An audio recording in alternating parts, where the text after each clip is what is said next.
ഇല്ല കൂട്ടുകാർക്ക് ശുഭദിനം നേർന്നുകൊണ്ട് നമുക്ക് ആദർശിന്റെ നയനയുടെ ഇന്നത്തെ നല്ലൊരു വിശേഷം കേട്ടാലോ.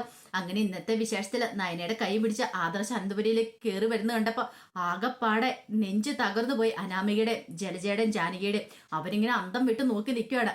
അപ്പോഴേക്കും മുത്തശ്ശൻ പറഞ്ഞു, ആഹാ അപ്പൊ നീ വക്കീലിനെ കാണാൻ പോവാന്ന് പറഞ്ഞിട്ട് മോളെ കൂട്ടിക്കൂടെ വരാൻ പോയതാണോന്ന് ചോദിക്കണം. ജയൻ പറഞ്ഞു, ഒരു നല്ല കാര്യമാണ് മോനെ നീ ചെയ്തേന്ന് പറയണം. ഈ സമയം ആദർശ് പറഞ്ഞ, അതെ മുത്തശ്ശ, ഞാന് ഇവളെ കൂട്ടിക്കൊണ്ട് വരാൻ പോയതാന്ന് പറയണം. മുത്തശ്ശൻ പെട്ടെന്ന് പറഞ്ഞു, അതെ മോളെ കൂട്ടിക്കൊണ്ട് വന്നതിന് ഏറ്റവും കൂടുതൽ സന്തോഷിക്കുന്നത് ഇപ്പൊ ആരായിരിക്കും അറിയാവോ? ഈ നിൽക്കുന്ന 3 പേരും ഇല്ലേ, ഇവരായിരിക്കും എന്ന് പറയണം. ഇപ്പൊ പറഞ്ഞോളൂ ജലജ, ആദർശം നയനും തമ്മിൽ എന്തേലും പിണക്കുണ്ടെ അതൊക്കെ മാറ്റണം, ഒരു കാരണവശാലും ഡിവോഴ്സ് ഒന്നും പാടില്ലെന്ന്. അല്ല ജലജ ശരിയല്ലേ എന്ന് ചോദിക്കണം. ജലജയുടെ ഒക്കെ മുഖം കടന്നൽ കുത്തിയ പോലെ ഇരിക്കുക. എന്തേലും പറയാൻ പറ്റുമോ? ഒന്നും മിണ്ടാൻ പറ്റാത്തൊരവസ്ഥയില് ഇടിവെട്ടേറ്റ പോലെ നിൽക്കുകയാണ്. ഇത്രയ്ക്ക് പെട്ടെന്ന് ഇത്രയും വലിയൊരു സംഗതി നടക്കുമെന്ന് അവർ സ്വപ്നത്തിൽ പോലും പ്രതീക്ഷിച്ച കാര്യമായിരുന്നില്ല. മുത്തശ്ശൻ പറഞ്ഞു, നല്ല കാര്യം തന്നെയാണ് മോനെ നീ ചെയ്തേന്നൊക്കെ പറയാം. പെട്ടെന്ന് ജലജ ചോദിച്ചു, അല്ല നീ എന്തോ ഡിവോഴ്സ് കൊടുക്കാൻ പോവാന്നൊക്കെ പറഞ്ഞിട്ടോ, അങ്ങനെ കോടതി വക്കീലിനെ കാണാൻ പോവാന്നൊക്കെ പറഞ്ഞിട്ട് എങ്ങനെ ആയെന്ന് ചോദിക്കാം. അതെ ഞാൻ അങ്ങനെയൊക്കെ പറയും, പക്ഷെ എനിക്ക് അങ്ങനെയൊക്കെ ചെയ്യാൻ പറ്റുമോ? ഇവിടെ എന്റെ ഭാര്യയല്ലേ നിൽക്കോ, ഭാര്യ മാത്രമല്ല ഡിസൈനറും കൂടെ ആയതുകൊണ്ടായിരിക്കും അല്ലേന്ന് ചോദിക്കുക ജലജ.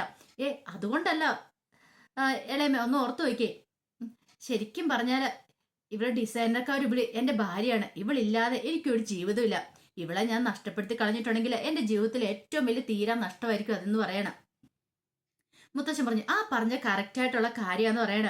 ഇവളെപ്പോൾ ഒരു പെൺകുട്ടി ഈ കുടുംബത്തിലേക്ക് വന്നു തന്നെയാ ഈ കുടുംബത്തിന്റെ ഐശ്വര്യം എന്ന് പറയാ. അനാമികയുടെ മുഖമൊക്കെയാണ് വിളറി വെളുത്ത് നിൽക്കുക. എന്ത് ചെയ്യാനാ, ഒന്നും ചെയ്യാൻ പറ്റില്ലല്ലോ. ഈ സമയം നായന് പറഞ്ഞു, എന്തായാലും എല്ലാവരും നാടകം അസലായിട്ടുണ്ടെന്ന് പറയണം. പെട്ടെന്ന് ജലജയും ജാനകിയും പരസ്പരം നോക്കണം. നാടകം? എന്ത് നാടകം?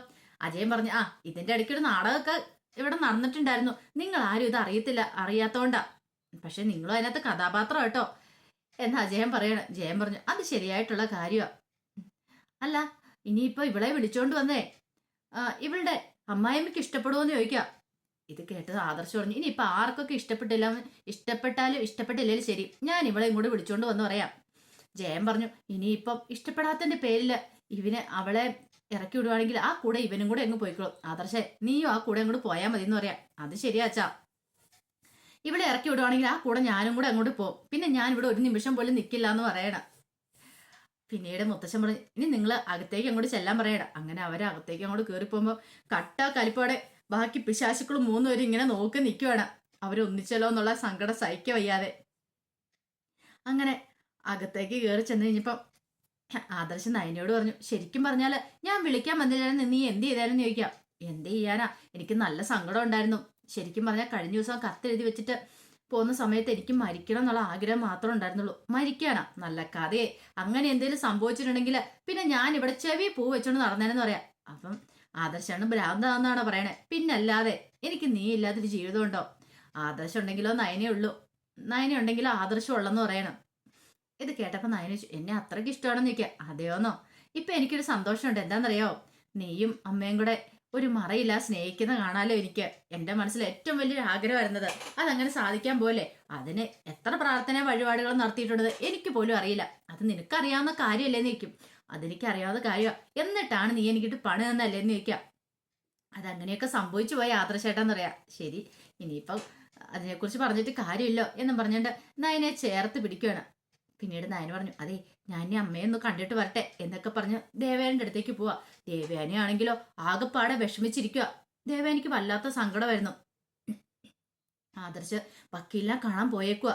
ദൈവമേ, അവൻ വക്കീലിനെ കാണും, അവർ രണ്ടുപേരും ഡിവോഴ്സോ അങ്ങനെ ഇങ്ങനെ സംഭവിച്ചാലോ? ഒരു കാരണവശാലില്ല. തന്റെ മരുമോളെ താൻ ഇങ്ങോട്ടേക്ക് കൂട്ടിക്കൊണ്ടുവരും. മരുമോളല്ല, അവള് തന്റെ മോളാ. അങ്ങനെയൊക്കെ വിചാരിച്ചുകൊണ്ടിരിക്കുന്ന സമയത്താണ് അമ്മയെന്നൊരു വിളിയച്ച കേട്ടത്. നോയിക്കഴിയുമ്പോ നയനെ വാതക്ക് നിൽക്കുന്നു. മോളോന്നും പറഞ്ഞിട്ട് ഓടി അങ്ങോട്ട് ചെന്ന് കെട്ടിപ്പിടിക്കുകയാണ്. ദേവനിക്ക് 2 കണ്ണും നിറഞ്ഞൊഴുകി. അമ്മ എന്തിനാ കരയണമെന്ന് ചോദിക്കും. ഇത് സന്തോഷം കൊണ്ടുള്ള കണ്ണീരാ. അല്ല മോള് തന്നെയാണ് വന്നേ? അല്ല എന്നെ ആദർശാനും കൂടെ കൂട്ടിക്കൊണ്ട് വന്നാന്ന് പറയും. അല്ല മോളെ, അവന്റെ പ്രശ്നങ്ങളൊക്കെ മാറിയോന്ന് ചോദിക്കും. ഇപ്പൊ ഒരു കുഴപ്പമില്ല, പഴയതിനേക്കാളും കൂടുതൽ എന്നെ സ്നേഹിക്കുന്ന. പറഞ്ഞ എന്താണെന്നറിയാവോ, അമ്മ ഞാനും കൂടെ മറയില്ല സ്നേഹിക്കുന്ന ആദർശേട്ടനെ കാണണമെന്ന്. അത് കേട്ട ദേവേനെ പറഞ്ഞു, അത് ശരിയാ മോളെ, അത് നല്ലൊരു കാര്യമെന്ന് പറയണം. പിന്നെ ഒരു കാര്യമുണ്ട്, ബാക്കി ഇവിടെ ആർക്കും അറിയത്തില്ല നമ്മൾ രണ്ടുപേരും ഒന്നിച്ചെന്നുള്ള കാര്യം. അതറിയേണ്ട തൽക്കാലത്തേക്ക്. കാരണം അങ്ങനെ അറിഞ്ഞിട്ടുണ്ടെങ്കിലേ അവരുടെ തന്ത്രങ്ങളൊക്കെ നമുക്ക് മനസ്സിലാകത്തില്ല. അത് മനസ്സിലാക്കണമെങ്കിൽ ഞാനിപ്പോൾ ഇങ്ങനെ നിന്നോട് ദേഷ്യപ്പെട്ട് ശരിക്കും പറഞ്ഞിട്ടുണ്ടെങ്കിൽ പണ്ടത്തെ ആ രീതിയിൽ നിന്നിട്ട കാര്യമുള്ളെന്ന് പറയാം. നയന പറഞ്ഞു അത് ശരിയാ. പിന്നെ എനിക്ക് ഒത്തിരി ആഗ്രഹങ്ങളുണ്ട് അമ്മയെന്ന് പറയാം. എന്ത്? ഇനിയിപ്പോൾ കുഴപ്പമില്ലോ, ആദർശന്റെ കൂടെ നമുക്ക് എവിടെയുള്ള പോവാലോ, സിനിമയ്ക്ക് പോവാം, എവിടെയെങ്കിലൊക്കെ പോവാം, കുറെ ചുറ്റിക്കറങ്ങണം, നമുക്ക് അങ്ങനെ സ്നേഹിക്കണമെന്ന് പറയാം. നയ ഇത് കേട്ടപ്പോൾ ദേവേനി പറഞ്ഞു എൻ്റെ ആഗ്രഹം അതൊക്കെ തന്നെയാ, എനിക്കും അങ്ങനെ കുറെ ആഗ്രഹങ്ങളുണ്ട് മോളെ എന്ന് പറയണം. പിന്നീട് നയന പറഞ്ഞു അതെ ആദർശേട്ടനെ ഞാൻ ആദ്യം ഒന്ന് ടെൻഷനായിരുന്നു വീട്ടിലേക്ക് വന്ന സമയത്ത്, എന്നോട് ഭയങ്കര ദേഷ്യത്തോടെയൊക്കെ പെരുമാറിയത്, ക്രൂരമായിട്ടൊക്കെ പെരുമാറിയത്. അപ്പൊ ഞാൻ വിചാരിച്ചു എൻ്റെ ജീവിതം തീർന്നു. പക്ഷേങ്കിൽ എന്നെ ശരിക്കും പറ്റിച്ച നമ്മൾ ആദർശേട്ടൻ്റെ പണി കൊടുത്തു കഴിയുമ്പോൾ ആദർശേട്ടൻ അതിനേക്കാളും വലിയൊരു പണിയാണ് നമുക്കിട്ട് തന്നേന്ന് പറയണം. ദേവേന് പറഞ്ഞു അല്ലേലും അവൻ നല്ലവനാ, അവന്റെ മനസ്സിൽ നന്മയുണ്ട്, ഒരു നിമിഷത്തേക്ക് ഞാനും അവനെ സംശയിച്ചു പോയെന്നൊക്കെ പറയണം. അത് കേട്ട് കഴിഞ്ഞപ്പം നയന് പറഞ്ഞു ഇനിയിപ്പോൾ അതിന്റെ ആവശ്യമൊന്നുമില്ല എന്ന് പറയണം. അങ്ങനെ പിന്നീട് അവരങ്ങോട്ട് പോവാണ്. ഈ സമയം വല്ലാത്തൊരവസ്ഥയായിപ്പോയി അനാമയ്ക്ക്. അപ്പോഴേക്കും അവിടെ ജലജ അങ്ങോട്ടേക്ക് വരുന്നത്. ജലജ വന്നു കഴിഞ്ഞപ്പോൾ അനാമ പറഞ്ഞു അപ്പച്ചി എന്തൊക്കെയാ പറഞ്ഞത്, അവളെ ഇങ്ങോട്ട് വിളിച്ചോണ്ട് വരണം, ഡിവോഴ്സ് കൊടുക്കണ്ട. അപ്പച്ചിയുടെ കരുനാക്ക് അങ്ങോട്ട് വളച്ചപ്പോ തന്നെ അവള് വീട്ടിലേക്ക് വന്ന് കയറിയില്ലേന്ന് ചോദിക്കുക. പിന്നെ ഞാൻ പറഞ്ഞോണ്ടാണോ അവളെ കൂട്ടിക്കൊണ്ട് വന്നേന്ന് ചോദിക്കണം. അല്ലെങ്കിലും അവൾ അങ്ങോട്ടേക്ക് വരും, ആദർശ് വക്കീലിനെ കാണാൻ പോകാനെന്ന് പറഞ്ഞിട്ട് പോയത് അവളെ കൂട്ടിക്കൊണ്ട് വരാനാ. അവന് ഇപ്പോഴും അവളെ ഇഷ്ടമെന്ന് പറയണം. എന്നാലും അത് എന്ത് കണ്ടിട്ടാന്ന് എനിക്ക് മനസ്സിലാകാത്തെ. അല്ല ഈ വല്യമ്മ എന്തിനാ ഇതൊക്കെ കൂട്ടു നിൽക്കുന്നതെന്ന് ചോദിക്കാം. എനിക്കറിയത്തില്ല ഏട്ടത്തി എന്തിനാ കൂട്ടു നിൽക്കുന്നതെന്ന്. അല്ലെങ്കിൽ ഏട്ടത്തി ഇങ്ങനെയൊക്കെ പറയുമായിരുന്നോ? ഏട്ടത്തിക്ക് അവളെ കൂടെ ഓടിച്ചു വിട്ടാൽ പോരായിരുന്നോ? അവള് വന്ന് കയറി കഴിയുമ്പോഴത്തേനും ഇനി നീ ഇവിടെ വേണ്ടാന്ന് പറഞ്ഞുകൊണ്ട് ഏട്ടത്തിക്ക് അതിനുള്ള ധൈര്യമില്ല എന്ന് പറയണം. അനാമി പറഞ്ഞു ഇങ്ങനെ പോയിട്ടുണ്ടേ ശരിയാകത്തില്ല, എത്രയും പെട്ടെന്ന് അവളെ ഇവിടുന്ന് അടിച്ചോടിച്ചു വിടണം. എൻ്റെ വീട്ടിൽ ഞാൻ എങ്ങനെ വിളിച്ചു പറയും, എനിക്ക് സഹിക്കാൻ പറ്റുന്നില്ല. എൻ്റെ അച്ഛനും അമ്മയ്ക്കും ഇതറിഞ്ഞാൽ സഹിക്കാൻ പറ്റില്ല, എനിക്ക് പോലും സഹിക്കാൻ പറ്റുന്നില്ല. അല്ലെങ്കിൽ തന്നെ എന്തൊരു സന്തോഷത്തോട് കൂടിയിട്ടായിരുന്നു എല്ലാവരും ഇരുന്നിരുന്നേ. ആ ശല്യം ഒന്ന് പോയി കിട്ടിയെന്ന് ഓർത്തിരിക്കുമല്ലായിരുന്നോ? ഇനിയിപ്പോൾ എനിക്ക് എന്തേലും വില കാണുമോ ഈ വീട്ടില്? ഒരു ദിവസത്തേന് സന്തോഷം ഉണ്ടായിരുന്നു, ഒരു നിമിഷം കൊണ്ട് അതെല്ലാം കൂടെ തീർന്നു പോയെന്ന് പറയണം. അത് കേട്ടതും ജലജ പറഞ്ഞു മോളെ നീ വിഷമിക്കണ്ട, എന്താണെങ്കിലും ഇതിനെല്ലാം ഒരു പരിഹാരം ഉണ്ടാക്കാം. അധികം നാളൊന്നും അവളിവിടെ വാഴാനിട്ട് പോകുന്നില്ല എന്നൊക്കെ പറയണം. പക്ഷെ അതൊന്നും കേട്ടിട്ട് അനാമയ്ക്കൊരു സന്തോഷമായില്ല. കാരണം നെഞ്ചിനിട്ട് നല്ലൊരു കുത്തല്ല കിട്ടിയിരിക്കുന്നേ. പിന്നീട് ആദർശ മുറിയിൽ ഇങ്ങനെ ജോലികളൊക്കെ ചെയ്തുകൊണ്ടിരിക്കുന്ന സമയത്താണ് അബി അങ്ങോട്ട് വരുന്നത്. അബി ഭയങ്കര സങ്കടം ഭാവിച്ച് അങ്ങോട്ടേക്ക് വരുവാണ്. വന്നിട്ട് പറഞ്ഞു അല്ല ആദർശേട്ടാ, ആദർശേട്ടനും അതിനടുത്ത് നമ്മി പിരിയാൻ തീരുമാനിച്ചെന്ന് ചോദിക്കുക. അല്ല നിന്നോട് ആരാ പറഞ്ഞേ?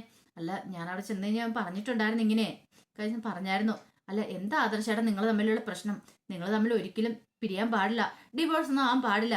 ആദർശേട്ടനും നയനത്തെ ആദ്യം കല്യാണം കഴിഞ്ഞ സമയത്ത് കുറെ പ്രശ്നങ്ങളൊക്കെ ഉണ്ടായിരുന്നു, പിന്നീട് നിങ്ങൾ പരസ്പരം സ്നേഹിച്ചവരല്ലേ, അപ്പൊ പിന്നെ നിങ്ങൾ പിരിയേണ്ട കാര്യമുണ്ടോ എന്നൊക്കെ ചോദിക്കണം. അത് കേട്ടപ്പം ആദർശ് പറഞ്ഞു അല്ലടാ അത് പിന്നെ ഞാന്. ഇത് കേട്ട് കഴിഞ്ഞപ്പോഴത്തേനും അബി പറഞ്ഞു അതെ അങ്ങനെയല്ല ആദർശേട്ടാ, നബിക്കൊക്കെ ഭയങ്കര വിഷമ നിങ്ങൾ പിരിയാൻ പോവാന്ന് ഓർത്തിട്ട്. അതൊക്കെ ഓർത്തിട്ട് എനിക്ക് സങ്കടം ഉണ്ട് കേട്ടോ ആദർശേട്ടാ, നിങ്ങൾ നല്ല ജോഡികളാ, അങ്ങനെയൊന്നും പിരിയാൻ പാടില്ലെന്ന് പറയണം. ഇനി നിങ്ങൾക്കിടയിലുള്ള പ്രശ്നം എന്താ? എന്തേലും വലിയ പ്രശ്നമാണോ? അങ്ങനെ എന്തേലും പ്രശ്നമാണെങ്കിൽ ആദർശം തുറന്നു പറ, പരിഹാരം ഉണ്ടാക്കാൻ പറ്റുന്നതാണെങ്കിൽ പരിഹാരം ഉണ്ടാക്കാം എന്നൊക്കെ ഇങ്ങനെ ഭയങ്കരമായിട്ട് പറഞ്ഞുകൊണ്ടിരിക്കുകയാണ്. അത് കേട്ട് കഴിയുമ്പോൾ ആദർശിന് ചിരി വന്നു. ആദർശ് പറഞ്ഞു അതെ ഞങ്ങള് തൽക്കാലത്തേക്ക് പിരിയുന്നില്ല എന്ന് പറയണേ. പിരിയുന്നില്ലേ? അതെ പിരിയുന്നില്ല, നീ അങ്ങോട്ടേക്ക് നോക്കാൻ പറയണ. നോക്കിക്കഴിഞ്ഞപ്പോ തന്നെ നയനെ അവിടെ നിൽക്കുന്നുണ്ട്. ഇപ്പൊ മനസ്സിലായില്ലേ ഞങ്ങള് പിരിയില്ലാന്ന്. വല്ലാത്തൊരവസ്ഥയായിപ്പോയി അബിക്ക്. അബി ഇത്രയ്ക്ക് പ്രതീക്ഷിച്ചില്ല. അല്ല നയനടുത്ത് എപ്പോഴാ വന്നേന്ന് നിൽക്കും. ഞാൻ കുറച്ചേരമായി, ഞാൻ പോയി കൂട്ടിക്കൊണ്ട് വന്നാന്ന് പറയണേ. ആദർശമായിട്ടും പോയി കൂട്ടിക്കൊണ്ട് വന്നോ? അല്ല നവി നിന്നെ വിളിച്ചില്ലേ? നീ അറിഞ്ഞില്ലേ നിൽക്കും? ഇല്ല ഞാൻ വിളിച്ചില്ല ഇന്ന്, അതുകൊണ്ടായിരിക്കും അറിയാത്തെന്ന് പറയണം. ആഹാ അത് കൊള്ളാം, ഞാൻ കരുതുന്നത് നീ കാര്യങ്ങളൊക്കെ അറിഞ്ഞിട്ടുണ്ടായിരിക്കുന്നു. എനിക്ക് അവളെ അങ്ങനെ ഉപേക്ഷിച്ച് കളയാൻ പറ്റുവാടാ, എന്റെ ഭാര്യയല്ലേ അത്. ഇപ്പൊ നീ നിന്റെ ഭാര്യനെ സ്നേഹിക്കുന്നുണ്ടെന്ന് അറിയാം, അപ്പൊ അതുപോലെ ഞാൻ എന്റെ ഭാര്യനെ നന്നായിട്ട് സ്നേഹിക്കുന്നുണ്ട്. എനിക്ക് അവളില്ലാതെ എനിക്ക് ഒരു നിമിഷം പോലും ജീവിക്കാൻ പറ്റില്ലെന്ന് പറയണം. ഇത് കേട്ടപ്പം അഭി ഒരു കൃത്രിമമായിട്ടൊരു സന്തോഷമൊക്കെ അഭിനയിച്ചു പറഞ്ഞു. അത് നല്ല കാര്യമാണ് ആദർശേടാന്ന് പറയണം. അപ്പോഴേക്കും നയനെ അങ്ങോട്ട് വന്നിട്ട് പറഞ്ഞു ഇപ്പം അഭി നവ്യത്തിനെ സ്നേഹിക്കുന്നുണ്ടെന്ന് എനിക്കറിയാം, പക്ഷെ ഇതങ്ങനെ കണ്ടിന്യൂ ചെയ്തങ്ങോട്ട് മുന്നോട്ട് പോകണം. അറിയാലോ നവ്യടുത്ത് ഏറ്റവും കൂടുതൽ സന്തോഷിക്കുന്ന സമയം ഇപ്പോഴാന്ന് പറയണം. അത് കേട്ടപ്പോൾ അഭി ശരി ആയിക്കോട്ടെ എന്നൊക്കെ പറഞ്ഞ് അങ്ങോട്ടേക്ക് പോവാണ്. അങ്ങനെ അങ്ങോട്ടേക്ക് പോയിട്ട് അഭി പറയാം ദൈവമേ ഇതെങ്ങനെ സംഭവിച്ചു, ഇതൊരിക്കലും സംഭവിക്കാൻ പാടില്ലാത്ത ആളല്ലോ എന്നൊക്കെ പറഞ്ഞിട്ടാണ് അങ്ങോട്ടേക്ക് പോകുന്നത്. നയന ആദർശോട് പറഞ്ഞു അതെ ഇപ്പൊ എന്താന്ന് അറിയത്തില്ല, നവ്യടുത്തോട് ഭയങ്കര സ്നേഹം അഭിക്കുന്ന പറയാം. ആദർശ് പറഞ്ഞ് സൂക്ഷിക്കണം, അവന്റെ സ്വഭാവം എനിക്ക് നന്നായിട്ട് അറിയാവുന്നോണ്ടാ, എന്തേലും ഒരു കാര്യസാധ്യത കാണും, ഇല്ലാതെ അവൻ ഇങ്ങനെ അന്ന് സ്നേഹിക്കാൻ വഴിയില്ല എന്ന് പറയാം. അങ്ങനെയുണ്ടോ? പിന്നെ അവന്റെ സ്വഭാവം നിനക്ക് ശരിക്കും അറിയത്തില്ല. അവന് എന്തേലും ഒരു മനസ്സ് കുതന്ത്രം ഒപ്പിച്ചിട്ടുണ്ടായിരിക്കും. അതുകൊണ്ടായിരിക്കും ഇങ്ങനെ സ്നേഹം അഭിനയിക്കുന്നത്. ചിലപ്പം മാറിയതായിരിക്കും. പക്ഷെ നമുക്ക് അത്രയ്ക്ക് അങ്ങോട്ട് വിശ്വസിക്കാനൊന്നും പറ്റില്ലെന്ന് പറയാണ്. പിന്നീട് ആദർശ് നയനെ ചേർത്ത് പിടിക്കുക. അപ്പൊ അതിന്റെ വിശേഷങ്ങളൊക്കെ എന്ന് കണ്ടേ. ഇതിന്റെ ബാക്കി വിശേഷങ്ങളുമായിട്ട് വൈകുന്നേരത്തെ പ്രൊമോയി വരാട്ടോ. അതിനു മുമ്പായിട്ട് ആദ്യമായി കാണുന്നവരുണ്ടെങ്കിൽ ചാനൽ ഇഷ്ടപ്പെട്ട ഒന്ന് സബ്സ്ക്രൈബ് ചെയ്യാൻ മറക്കരുത്. വീഡിയോ ഇഷ്ടപ്പെടുവാണെങ്കിൽ ലൈക്ക് ചെയ്യാനും കമന്റ് ചെയ്യാനും മറക്കരുത് കേട്ടോ. ഒരിക്കൽ കൂടി എല്ലാവർക്കും ശുഭദിനം നേർന്നുകൊണ്ട് നിർത്തുന്നു.